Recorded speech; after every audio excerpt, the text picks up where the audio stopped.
Welcome to another episode of fabitgarage. So in this episode, we're gonna just try and fix a couple little issues that we encountered, and we're gonna come up with a plan, and I'll explain to you guys why. So this week has been raining all week. I haven't really had a chance to drive this thing other than on the weekend when I connected my air and fuel ratio gauge and I went for a ride. And so basically I set my idle to around 13.5 air fuel ratio. That's what I wanted to idle at because I have a cam, and you really want to idle on a rich side with a lumpy cam. It just idles so much better. So I set my idle at 13.5. My cruise goes between 13.7 to like 14.1. It's around there. And my wide open throttle goes between 12.3 and 12.7, 12.9. It doesn't go anywhere past 13. So that's pretty much where I want it. So the only issue I've been having with this car, so this car fires right up, extremely easy. One pump of the gas, could be any temperature outside, fires right up, idles perfect, goes good, doesn't hesitate, wide open throttle, no hesitation whatsoever. Get home, shut it off, burning hot, at 200, 205 degrees, which is the normal operating temperature for these motors. Fires right up, hot, no problem. The only issue is you let this car sit for, 20 to 30 minutes. And when you get back in the car to start it, it'll crank, and then you give it a little gas, and then it'll start and kind of stumble a little bit, and then start up perfect and run perfect for the rest of the trip. So the only issue I'm having with this car, with the engine, per se, is the hot start after it's been sitting. It can, like I said, it can be really hot. It'll start right up. If I let it sit, it'll not want to start right away. It'll still start. So I did some research. Again, I am not a carburetor wizard. This is actually my first carburetor build. I'm used to the, fuel injection, direct injection. This carburetor, the Adderbrocks, apparently have a huge issue. They're really good carburetors. They hold their tune, but they're just prone to basically heat soak. And I actually, if you see here, I have a phenolic spacer in between. It's a half-inch thick. It's painted silver, but it's actually a phenolic spacer. And I thought that was going to be enough to keep the carburetor cool, and it's not. So I actually made a phone call to a couple of old-timers that I used to work with, and they grew up with these carburetors, and they pretty much said, just take that spacer right out, and that's not going to keep it cool enough. You have to get an isolator of some sort that's like a black material. So I have to do my research and see what it is that they're talking about, some kind of a isolator or something that's a 1/4 inch thick or maybe even 1/2 inch thick, and that actually prevents a lot of the heat from the intake manifold to be transferred to the carburetor, and apparently that will either cure or get rid of 90% of those problems. I at first thought it was my fuel lines. Maybe it was getting a little too warm here. Again, my fuel line was wrapped all the way up to here with the heat resistant fiberglass casing. So I did this other top half here just in case, and didn't change anything. Doesn't really get too hot back here because that's right at the top of the engine.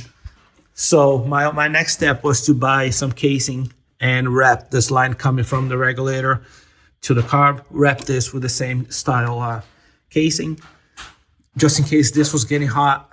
I read about fuel percolation, and I don't think that's what I have.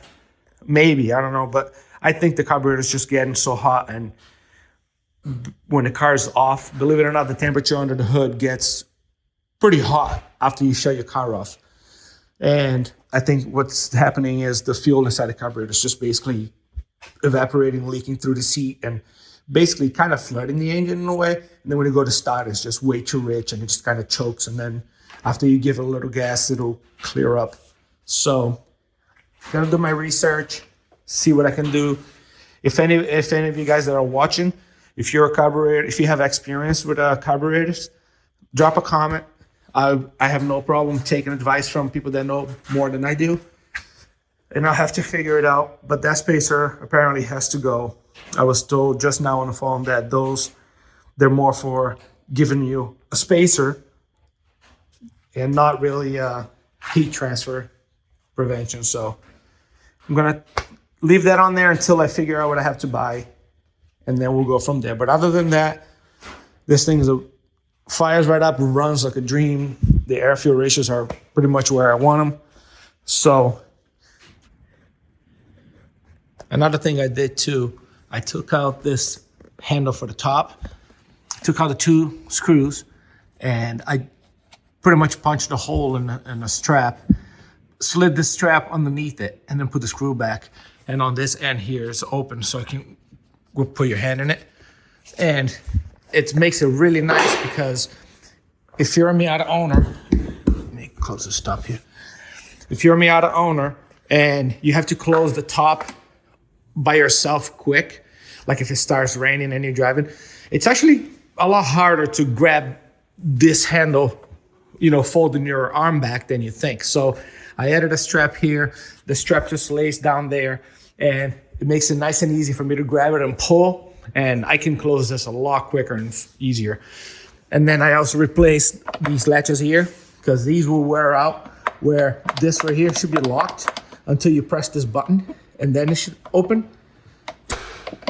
And they will wear out, and basically this will just come undone as you're driving when you go over bumps because this lock here wears out.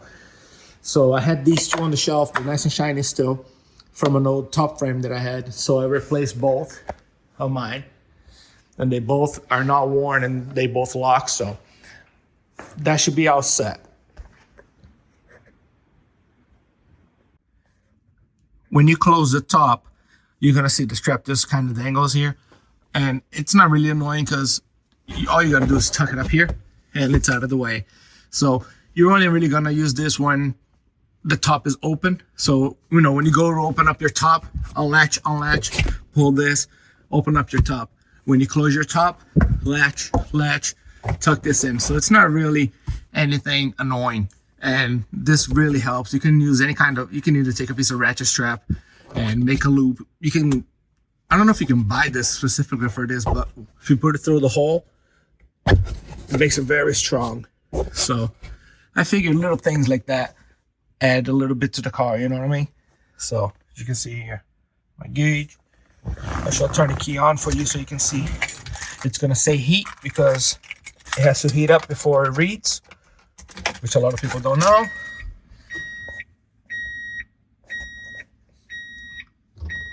And again, when you look through the phone camera, the LEDs kind of appear a little weird, but it's nice and easy to read in person. So once it see how it starts to heat up? Once it heats up, boom. So if I start the car right now, it'll start reading. But as I mentioned on my last episode, I did order a rewrap kit made specifically for the steering wheel, and they said it has shipped, but I'm not sure when I'm gonna get it. So when I get it, I'm gonna do a video on restitching a whole new leather piece. It has the ring here, so it looks sharp. It's perforated in this area here. It's really sharp looking. So once that comes in, I'll do that. The gauges are looking nice. Now this here, when you turn it on, it's just red. It doesn't look bad because on newer NBs, they're red instead of green. But I'm gonna take out those regular bulbs and I'm gonna put red LEDs, so this will light up really, really bright red. So I ordered that, LEDs for the cluster. I ordered the steering wrap. I ordered LED for the light up here. I ordered LED for the plate lights. And I think I'm gonna order side markers for the front. They have the, they're clear, but they have an LED strip inside of it, which I think looks kind of sharp. So making it look a little nicer.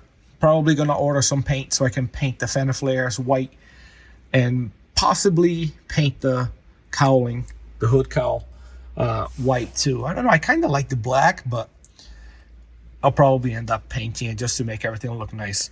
So we're getting there, little things here and there, but it'll be a nice little fun car. So The other thing that I did, which was kind of cool, is you guys saw that on the last video. Battery tray came out good. I drove this around sharp corners and battery was still nice and snug. So that worked out. What I did this week, I installed, so remember when I bought the hood shocks for the hood for the front, I actually had a 4-pack. It was like $15 and I bought a 4-pack. So I had 2 of these laying around. I was like, I wonder if I can put one of these in the trunk lid so that way when I open the trunk, it automatically opens. So I fabricated, let me see if I can show you. Fabricated a little bracket there, just a L shape, and then bolted that down there. It goes straight up like that. And over here, there was already a hole here. I just opened that hole to the size of this pin that came with the piston. So that's how it looks right there. And lucky enough, at least around here, I'm one of the few that have a key fob. Most Miatas around here don't have key fobs with power locks and trunk release.